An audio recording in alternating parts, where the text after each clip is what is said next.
Good morning. It's Friday. It's the Brew. You know what that means. We have our good friend Paulina Likos with us today. We're going to talk a little bit about Amazon and a little bit about Meta. So let's get rolling for the bell. Boom.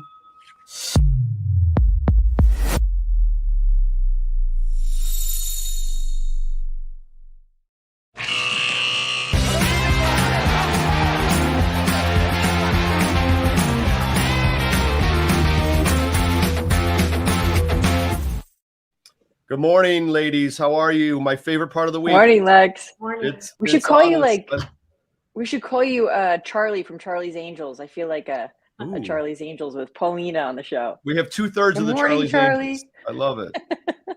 Good. Paulina, how are you? Everything good? Yeah, doing very well. All right, got a big weekend plan? What's going on? Anything monster? This weekend, I am going to venture out into the city. I think I told you this, but I'm still pretty new. I haven't even been here for a year yet, so I need to use the weekends to explore more. Oh, that's good. That's fun. That'll be fun. I love it.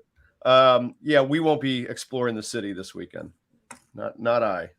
It's getting cold there. No, it's going to be 80 this weekend, so that's gotta turn up the heaters, right, in the water. So we'll figure that out. Okay, Paulina, so tell us what's going on in the world. I know we have a couple of great topics today. I'm gonna let you roll with it. Awesome. Have at it. Yeah, sounds great. So I wanted to highlight this artificial intelligence event by Meta Platforms. Meta hosted this 2-day virtual AI conference this week. It was on Tuesday and Wednesday, and they called it Meta Connect. And they were introducing basically the latest progress that they're doing on AI, virtual reality, mixed reality, AI products, advancements in their AI software and so forth. So there was a lot of hype around this event. Investors were really excited, of course, because it's another AI focused event. And that has been the major theme this year, especially for the big tech names. There have been reports that Meta before the event was going to introduce a bunch of different things, and they did in fact deliver on that. One of the key announcements was the Quest 3 mixed reality headset. And this was something that investors were really excited about because it is relatively cheaper compared to Apple's Vision Pro headset. The Quest 3 is about $500 versus the Apple headset, which is about $3,500. So the enhancements from Meta's Quest 3 were a higher resolution, faster processing. So it makes you feel like you're, sitting at the side court of a basketball game, or, if you're playing a video game, it feels like you're actually in the video game. So that was really exciting on the AI front. And more broadly, this is just another example of how Meta is in fact a leader in the AI space, and how it's incorporating the technology into its products and services, and how it's more broadly a priority in its corporate strategy to attract more customers and businesses. Mm-hmm. So this AI, we're talking about this headset thing, right? With this part of AI. Have you ever tried one of those? I haven't, but I think I should at some point. Yeah, I've never. I have. Molly, you we did have it? one. I'm not sure I'd be into that or not. But tell me about it. What does it do? Yeah, so we have the Oculus, and we put this giant thing on your head, and you can explore cities, you can ski off a cliff, you can watch movies in a movie theater. So it's pretty wild. And what the really strange thing is, you get disoriented, you forget you're in there. And then you start to just give your mind a twist, and simulation theory that this, scientists are finding error correction codes in the fabric of reality, which is like the thing of search engines. And it's this, so you're like, am I in VR now? Did I take it off, but I'm still in? It gets confusing. It's a rabbit hole, but it's fun. That's pretty cool. And you said the Meta's version is called Quest. Is that right, Paulina? Yeah, Quest 3, there was another version that they released last year, but this one has a bunch of new improvements, and it's supposed to be like a mainstream AI VR headset that's going to appeal to the masses because it's at a more affordable price versus Apple. It's at more of a premium. So its goal is to kind of attract the mainstream audience and bring AI to the masses. Right. And you said the Quest version, it was how much? I tried to write it down, but I think I got it wrong. So I know the bigger version was like $3,000 or something goofy like that, right?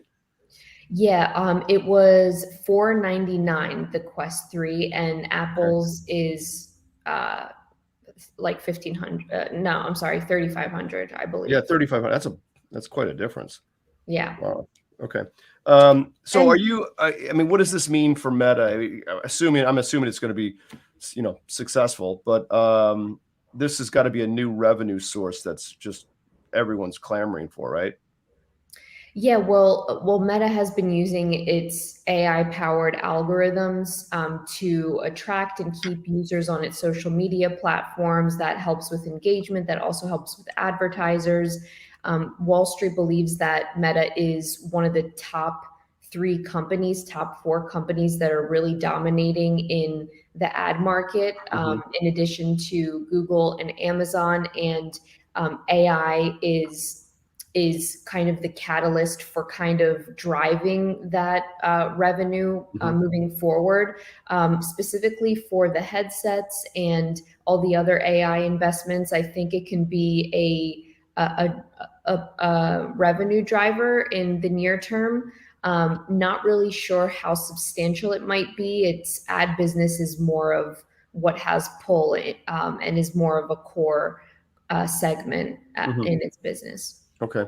So are there any what's the downside of this AI kind of component? Is there anything I know there's people are is it ethical and all that kind of stuff, how does it align, blah blah blah. So are there any downsides here besides the thing not working? Any other downsides we can think of? I'm just trying to think out loud here. The main goal for Meta during Mark Zuckerberg's presentation was entertainment.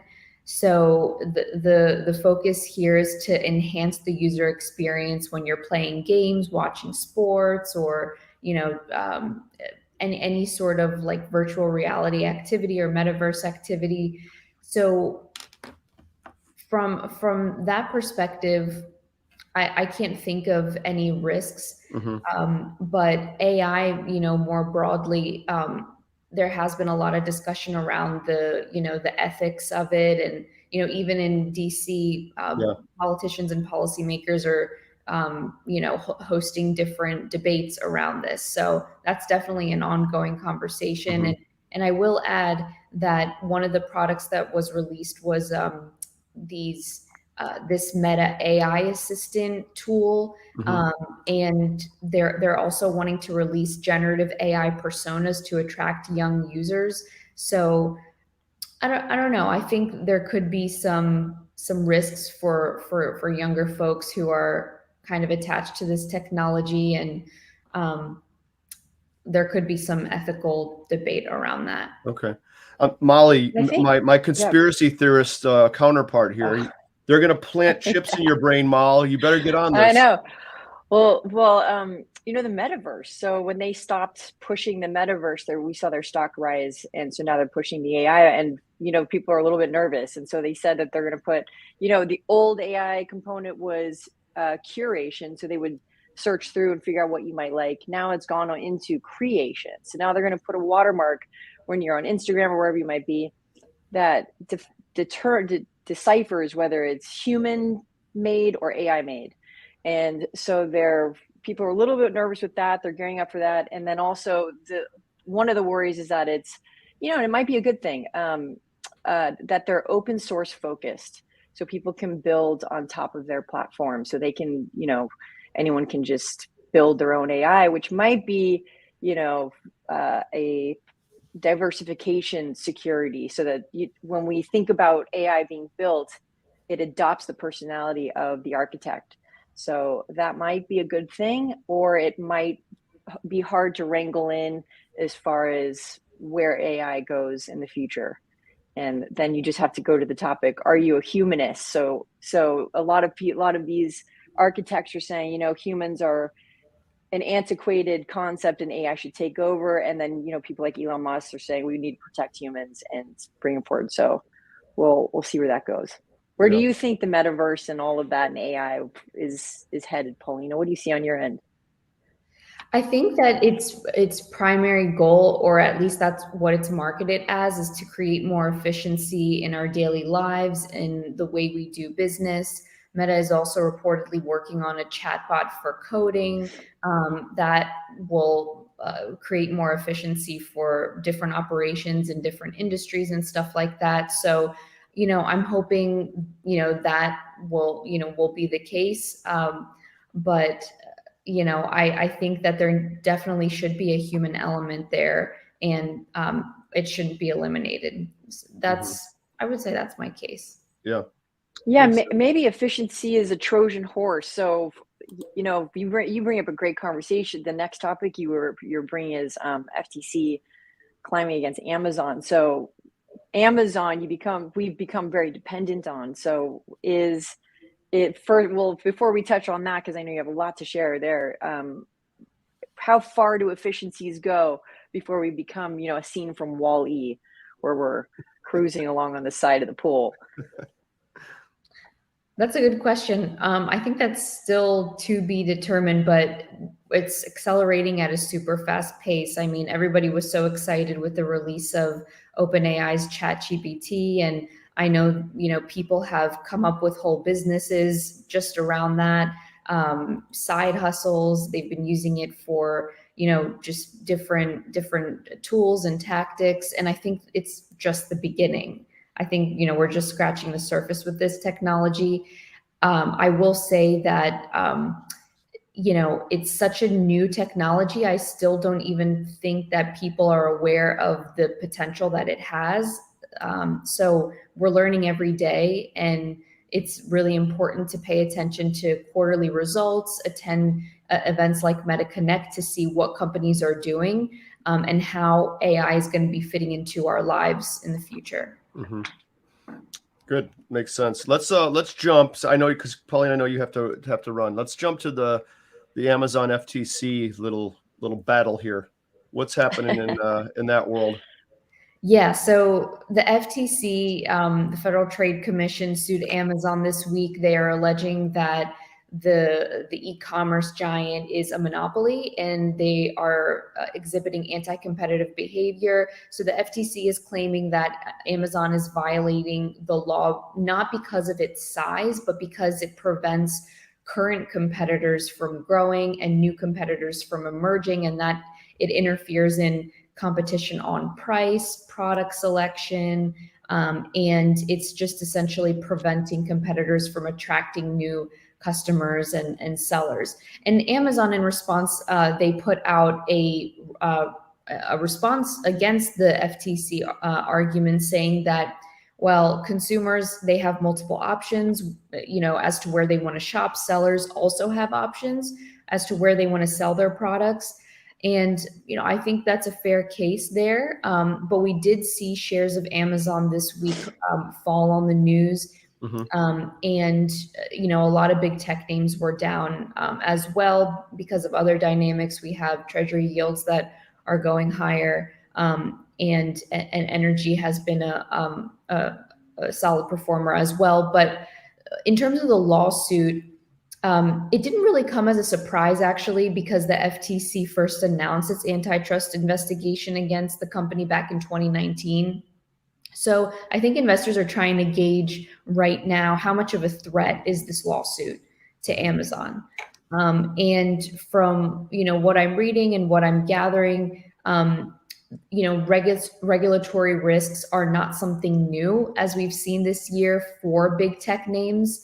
In fact, we've seen many of the so-called FANG stocks that we've been talking a lot about here actually outperform the broader market this year, despite the regulatory actions against them. Think Microsoft and Activision Blizzard.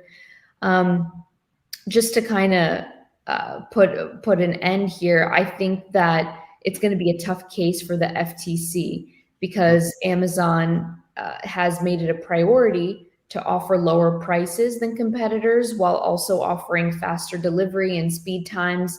And if you just think about Amazon in the retail space, you know, everybody I know has a Prime account, and Amazon is expected to continue to gain market share in the e-commerce ecosystem. It also has a really strong cloud business with AWS, and it has a top tier advertising business as well. So Amazon is in a really strong position. Yeah, I think that's right. I guess I'm a little confused, you know, at least looking at it from the FTC's standpoint. There's big players in the marketplace. Walmart's still around, Target's still around, Costco's still around. They're thriving.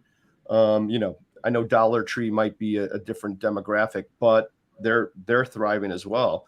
What is Amazon? What am I missing? What is Amazon doing that's so dastardly that the FTC feels badly about? I don't see it like quashing its competitors. I don't get it, I suppose. I might just add that is actually a really good point, Lex, because Lena Khan, who is the youngest FTC chair in history, she's leading this. And they asked her to recuse herself because in 2017 her Yale thesis was against Amazon specifically. So she's against big tech, which is confusing because when you look at her history and know your resumes of the players, her father, who she touts as one of her heroes, was a CEO in big tech, and so we have to look at that and make sure that she's not biased from the onset. So then she does have to recuse herself. She is very adamant that Amazon should go down, and one of her items is that the underpricing. So she's not allowing the environment to be competitive. However, she's saying that Amazon conversely, penalizes the platform and any users that wish to give discounts inside there. So, she's penalizing Amazon giving discounts, yet she says that Amazon shouldn't penalize people internally under using their product, giving discounts, and it becomes like this little bit of a hypocritical moment. But what do you think, Paulina, about Lena Khan? Which, by the way, we should call this the Wrath of Khan, right? should we? Like Star Trek? I like it. Yeah, Molly, I think you hit the nail right on the head. Lena Khan has been after Amazon ever since she put out her thesis, and it has been a long time coming. She is after big tech. She wants to break up Amazon. I think that is essentially the goal here. And more broadly, this current administration hasn't really been too kind to the big tech companies. But I think that that Amazon has a strong case here, and it's going to fight vigorously in court. And there may be some headline risk here because this lawsuit is going to drag on for a while. I think. So we'll learn more about the case as it develops.